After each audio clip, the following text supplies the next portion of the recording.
Reflect நேர்களுக்கு வணக்கம். இந்தியாவை மிரட்டுகிறதா பாகிஸ்தான்? பாகிஸ்தானுக்கு ஒத்து உதுகிறாரா ட்ரம்ப்? என்ன நடக்கிறது அமெரிக்காவில்? பாகிஸ்தானுக்கும் அமெரிக்காவிற்கும் அப்படி என்ன உறவு? இந்த தொகுப்பு தான் இந்த நிகழ்ச்சியில பார்க்க போறோம். ஆபரேஷன் சிந்தூர், இதை யாருமே அவ்வளோ சீக்கிரம் மறந்திருக்க முடியாது. இந்த ஆபரேஷன் சிந்தூருக்கு அப்புறம் பார்த்தீங்க அப்படின்னா, பாகிஸ்தானுடைய ராணுவ தலைமை தளபதி அசீம் முனிர் அவர்கள் வந்துட்டு அமெரிக்காவுக்கு பயணமாகிறாரு.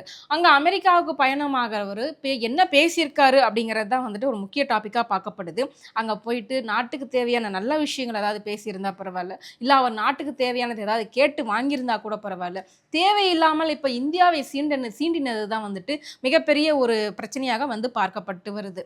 ஆசிம் முனீர் அவர் என்ன பேசினார் அப்படின்னா, சிந்து நதி அப்படிங்கிறது அது என்ன இந்தியாவுக்கு மட்டும் சொத்தா? அது பாகிஸ்தானுக்கும் உரிமை இருக்குது. சிந்து நதியில நீங்க அணை கட்டுற வரை நாங்க பொறுமையா காத்துக்கிட்டு இருப்போம். நீங்க அந்த அணையை கட்டி முடிச்சதுக்கு பிறகு ஏவுகணையை கொண்டு அந்த அணையை நாங்க தகர்த்துருவோம். நாங்கள் வந்து அணு ஆயுத நாடு. எங்களுக்கு வந்து ஏதாவது அச்சுறுத்தல் வந்துச்சு அப்படின்னா உலகத்தில் இருக்கிற பாதி நாட்டை நாங்க அழிச்சிருவோம் அப்படின்னு சொல்லியிருக்கிறாங்க.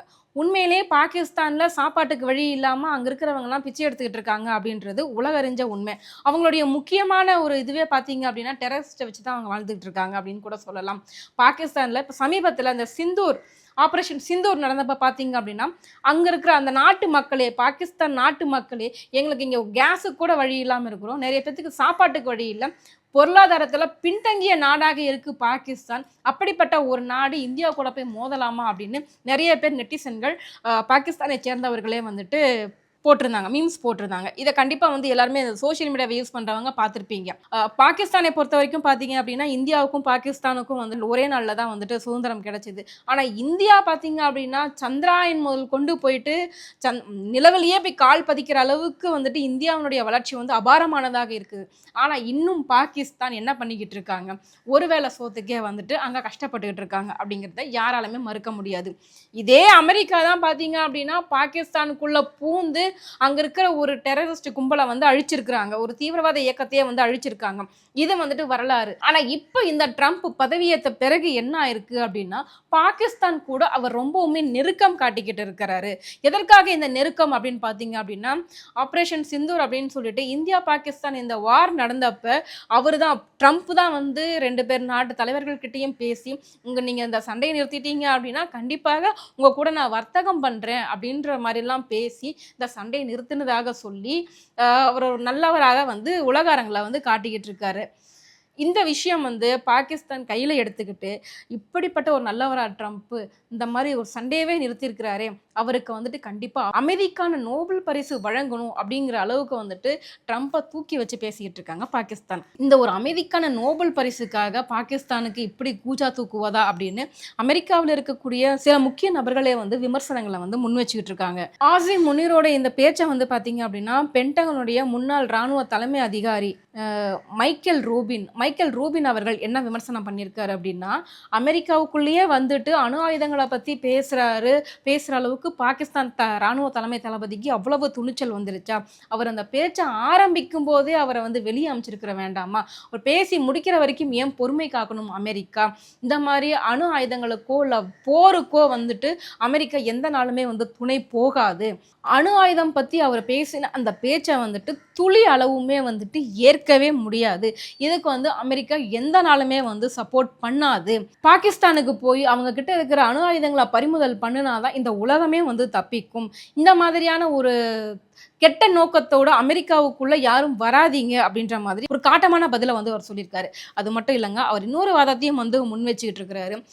ட்ரம்ப் வந்து பாகிஸ்தானுக்கு இவ்வளவு தூரம் வந்து சப்போர்ட் பண்றாரு அப்படின்னா என்னவாக இருக்கும்? ஏதாவது லஞ்சம் வாங்கிட்டாரா அவரு? இல்லை பாகிஸ்தானுக்கு இவ்வளவு தூரம் வந்துட்டு ஒரு ஒத்து ஒதுக்கிட்டு இருக்காரு, என்ன காரணமாக இருக்கும்? அதை கண்டிப்பாக விசாரிக்கணும் அப்படின்ற ரேஞ்சுக்கு வந்து அவர் பேசியிருக்கிறாரு. உண்மையிலே பாகிஸ்தானுக்கு இந்தியாவின் மீது ஒரு பொறாமை இருக்கத்தான் செய்து, அதை நம்ம இல்லைன்னே சொல்ல முடியாது. இந்த விவகாரத்தை பொறுத்த வரைக்கும் பார்த்தீங்க அப்படின்னா பாகிஸ்தானுக்கு அமெரிக்கா சப்போர்ட்டிவாக இருக்கவே கூடாது. கண்டிப்பாக இது பின்னாடி ஒரு மிகப்பெரிய ஒரு பிரச்சனையாக வந்து உருவெடுப்பதற்கான வாய்ப்பு அதிகமாக இருக்கு. பாகிஸ்தானுக்கு வழங்கப்பட்டிருக்கிற இந்த சலுகைகளை வந்துட்டு கண்டிப்பாக வந்துட்டு துண்டிக்கணும். உலக அரங்கில் அது ஒரு நாடு அப்படின்னு சொல்லிக்கவே அதுக்கு தகுதி கிடையாது அப்படின்ற மாதிரியான விஷயத்தை தான் வந்துட்டு மைக்கேல் ரூபின் அவர்கள் வந்துட்டு சொல்லியிருக்கிறாரு.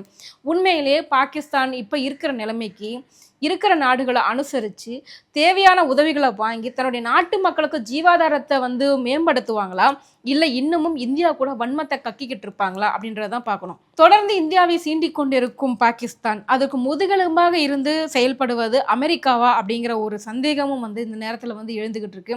ஏன்னா இந்தியாவுக்கு 50% வரியை வேற போட்டிருக்காங்க. பாகிஸ்தானுக்கு இந்த மாதிரி நேரத்தில் ட்ரம்ப் இப்படி ஒரு உதவி செஞ்சிட்டு இருக்காரு.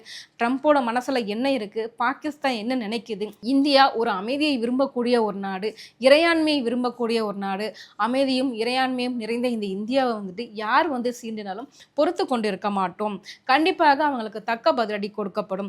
தீவிரவாதத்தை எந்த நாளுமே வந்துட்டு இந்தியா அங்கீகரிச்சதே கிடையாது அப்படிங்கிறத பிரதமர் மோடி அவர்கள் வந்து ஆணித்தரமாக முன்னாடியே வந்து சொல்லியிருக்கிறாரு. ஆபரேஷன் சிந்தூர்லயும் சரி, இதுக்கு முன்னாடி நடந்த கார்கில் வார்லையும் சரி, நல்லா செம்மையா அடி வாங்கிட்டு இன்னமும் கொஞ்சம் கூட சூடு சொரணை இல்லாம பாகிஸ்தானால எப்படி திரும்பவும் வந்து இந்தியா கிட்ட மோத முடியுது அப்படின்னு தெரியல.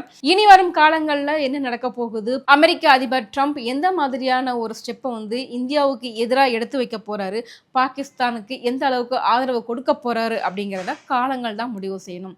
மேலும் இது போன்ற தகவல்களை பெற இணைந்திருங்கள் ரிஃப்ளெக்டுடன். வணக்கம்.